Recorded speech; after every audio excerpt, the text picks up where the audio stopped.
So ngayon, kung ganyan ang sinasabi na meron palang chemical na pwede gamitin, Meron daw hindi gamitin. Yun Diba? na nga. Would you imagine magkano yung crudo o gasolina ng helicopter Na na ginagamit ginagamit dyan? Yung bucket lang, di ba? Binabagsak. Cooling effect lang pala yung tubig na yun. Oo, di ba? Bakit hindi nila alam? Ayan. Nako. Ito, kausapin muna natin si Fire Superintendent Anthony Arroyo, spokesperson ng BFP. Sir Anthony, magandang hapon po. Yes po, isang ligtas na hapon din po, Sir Jen at Sir Benny. Opo. Well, una po, ano na status nung sunog doon sa Nabotas landfill, Colonel?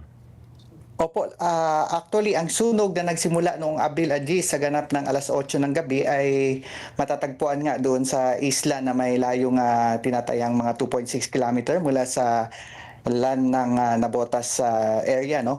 Ay patuloy pa rin po ang isinasagawang malawakang operasyon kasama ang iba't ibang ahensya. Ika-12 araw na tayo, no? Para tuluyang apulahin na ang sunog sa basura sa nasabing lumang landfill nga sa Barangay Tansados, Nabotas City. Bakit po hindi ba patay-patay, sir? Yung apoy?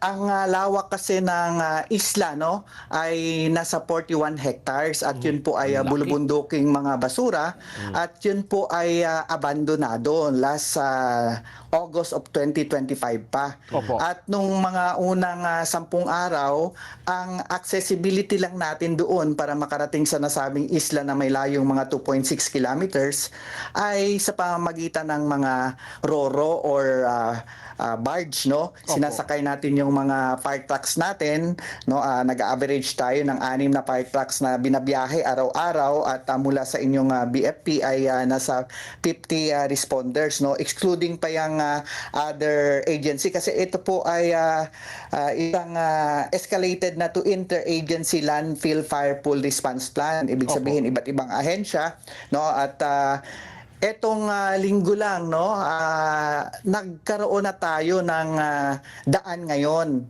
Nakapaggawa na ng daan patungo doon sa isla sa pamamagitan nga ng mga heavy equipment, no, sa after ng pagbisita ng ating Secretary Benson doon sa area at nagpa-augment agad ng iba't iba pang mga heavy equipment kasama na doon yung dredger, iba pang backhoes. So nakapaggawa na tayo ng daan, ibig sabihin ay mas accessible na ngayon sa fire trucks at other rescue vehicle patungo doon sa landfill na may lawak na 41 hectares. Pero again po, no, doon sa area naman na halos 80% na ang nasunog, just imagine na lang yun po ay mga bulubundukin na ilang layered ng mga basura. Opo. Pagdating ng fire truck natin doon, hindi rin basta-basta yon accessible sa lahat ng area ng nasusunog.